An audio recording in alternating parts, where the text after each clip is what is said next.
దైవాజ్ఞను నెరవేర్చుటకు మా కోసం బలి అయ్యారు. ప్రభురాజ్యం ప్రకటించుటకు ప్రాణాలను ఇలా విడిచారు.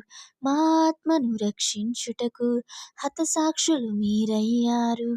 నీతి కిరీటము పొందుటకు అర్హులుగా మీరున్నారు. ఉన్నత పనికై మమ్మును పిలచిన దేవా, మా కొరకై నీ ప్రాణం అర్పించితివి. నీలో నిలచియుండుటే మా భాగ్యము. నీ కొరకై జీవించెదము.